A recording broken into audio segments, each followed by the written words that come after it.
here it is.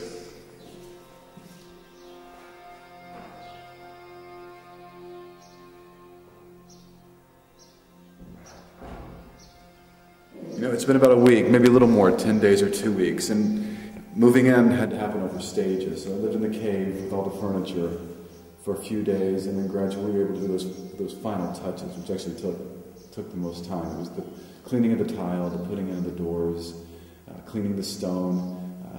These like smaller things, these small touches actually took almost as long as the bigger projects. The tile itself, the putting in the stone stairs, this type of thing. You know, what I realized, what's so funny about moving in is how quickly it becomes a house. For so long it was a workshop, it was a washi. And now, within days, it actually became a house, and it felt as a house. And I have to say, I find myself just in these past couple of weeks finding things that almost kind of enchant you or entrance you in a way. And, you know, I find myself staring at the stone in some ways, or looking at the tile, or even noticing the paint and how those colors come together. There is, I don't want to exaggerate it or anything, but there is a symphony sometimes in how these disparate elements join together, how they intersect. And I've already picked out favorite places in the house. I think one is probably this arch here.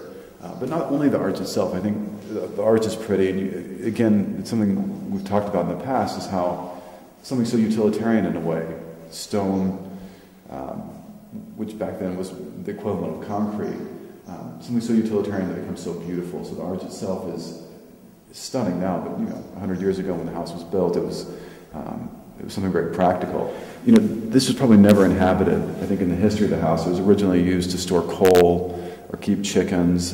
It's kind of a disaster, actually. You're almost reluctant to walk into it as it used to be. It's basically a cave, stone on this side, stone on that side, and it became a kitchen. And it turned out okay, in fact. Again, this is another thing when I was talking a little bit earlier about this idea that how quickly a house becomes a house, how quickly it feels lived in. I think the kitchen is the best example.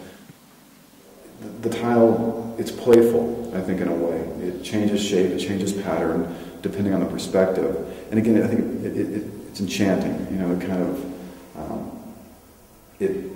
of drags you into, to what it's trying to, to the language it's trying to speak. What I've been struck by, I think, in doing this house is that the house itself, this part of the house at least, how it's become, has almost no connection to what it was originally. The house has been recreated. In a sense, it has a completely new identity. And I think the idea in the beginning was I was going to restore the house or rescue it from falling down. And I think what it's become is something that almost has no connection to the past. I think in a way it speaks to a new identity. And I think that's an interesting evolution in some ways.